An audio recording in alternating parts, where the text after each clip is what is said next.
American Christian denominations are changing their names to drop certain terms. Have you noticed? Since 2018, two denominations have removed the term conservative from their name. First was a Conservative Mennonite Conference in 2018. Their executive director said, "What most people think of when they hear conservative is not what we are." They liked the CMC acronym, but for a while they couldn't agree about a new name. Some suggested we're a community of missional churches and Conference of Multiplying Churches, and in the meantime they just used the CMC acronym with no real name. But in March 2023, they announced that they are the Rosedale Network of Churches. The second was the Conservative Baptist Association of America, which became Venture Church Network on February 16, 2021. They say of the change, "Our original name has become an obstacle as culture and language has changed since originally adopted. Conservative is now associated with politics. Baptist can mean a myriad of things. Venture Church Network allows us to start the conversation, identifying us as a network of churches that's willing to take bold and courageous steps to further the gospel of Christ, even in times that are challenging and uncertain." This doesn't leave many denominations in America that are still clinging to the conservative branding, but one that still has it is the Conservative Congregational Christian Conference. Compared to other Congregationalist denominations like the United Church of Christ, they certainly are more conservative, but it doesn't seem unrealistic that they too might decide to go for a rebrand before too long. A similar situation has happened with the word fundamental. Way back in 1996, the Independent Fundamental Churches of America decided to simplify to be called IFCA International. More recently, the Fundamental Baptist Fellowship International in February 2017 dropped fundamental and became Foundations Baptist Fellowship International. They said of the change, "The concern is not with the idea of being fundamentalists. That identity is the core of who we are. We are not even shy about using the name or term. We wear it proudly. But in an age when the term is so misconstrued, we want to give ourselves the opportunity to define it." The recent name change discussion started with the request of some of our chaplains. When your mission is to fight against extremist or radical terrorists who call themselves fundamentalists, it can be confusing to use that same term to identify yourself. In the same vein as conservative and fundamental, a common denominational term that has changed in meaning is the term evangelical. So far, we haven't seen denominations drop this term in their name, but I'm going to call it that some of them will change in the next decade. The Evangelical Lutheran Church in America seems like a prime candidate. They aren't evangelical in the American meaning, rather they identify more with the Lutheran heritage of the term. But there's also the Evangelical Presbyterian Church, Evangelical Methodist Church, Evangelical Covenant Church, Evangelical Free Church, Evangelical Association, the Evangelical Church, Evangelical Congregational Church, and more. And there's been plenty of discussion about this term meaning different things than it used to. Local congregations and organizations have already dropped it, so perhaps denominations are next. Another reason denominations are changing their name is to drop their denominational identifier. Things like Baptist or Mennonite. We've seen one example each of those already because the Conservative Mennonite Conference isn't just dropping conservative, but Mennonite too. And the same for the Conservative Baptist Association of America. The same year that CMC dropped Mennonite, another group did too, the Lancaster Mennonite Conference. They had split off from Mennonite Church USA in 2015, and in 2018 they chose, like the CMC, to simply go by their acronym, LMC. So today they brand as LMC, a fellowship of Anabaptist churches. Back in 2003, the Evangelical Mennonite Church became simply the Fellowship of Evangelical Churches. This was partly because they had become more reformed than they used to be.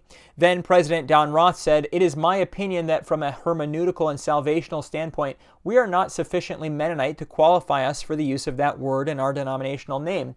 At best, it causes confusion, and at worst, it communicates a statement that is only partially true." For the Baptists, the Baptist General Conference in 2008 changed their name to Converge Worldwide, and then to Converge in 2015. Of the change, they said, toward the end of the 20th century, the Baptist General Conference name began to lose its cultural currency. More than a fifth of all BGC churches had been planted within the prior 15 years, and a scant few wanted to identify themselves by the name Baptist. They held to Baptist convictions, but didn't want to spend precious time refuting stereotypes of other Baptist leaders or groups.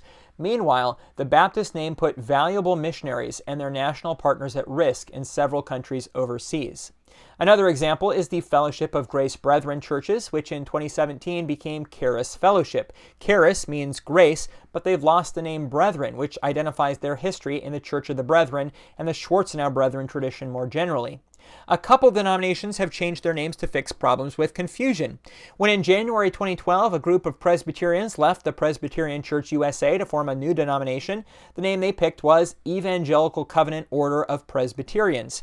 However, shortly after, parties from the Evangelical Covenant Church requested that they pick something different to avoid confusion from the similarity of the two names. As a result, a new name was chosen, ECO, a Covenant Order of Evangelical Presbyterians, in April 2012. Notably, the acronym no longer works, but they still go by ECO.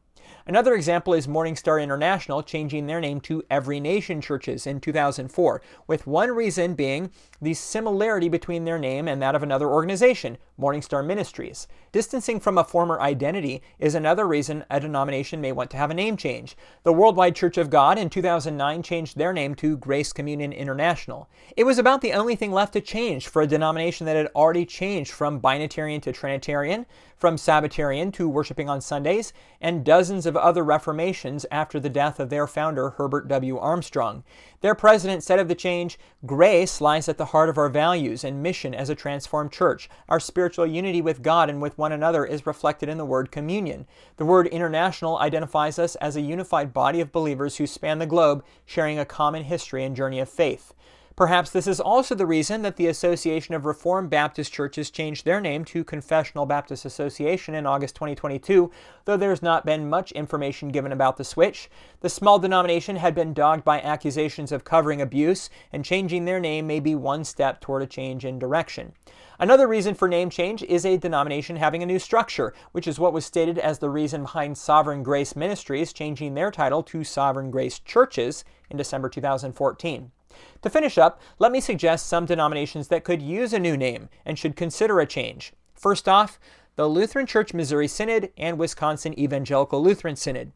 Both of these names are confusing for a nationwide American denomination. First of all, what's a synod anyway? In some denominations, it's a subset of the denomination, but in these two, it's the whole thing. And then each has the name of a state attached, and for the Missouri Synod, it's not even the state that they're most prominent in. Sure, they've had their names for over 100 years each, but it's time for a refresh. And then there's the Associate Reformed Presbyterian Church. Most people won't appreciate the historical significance of associate in the name, coming from their history as a synod in the Associate Reformed Church. Today it's more confusing than anything. I suggest a name change too, but with 200 years of this one, it's a hard sell. And though I could list another 20, I'll finish by suggesting that the Southern Baptist Convention go all the way and change their name too.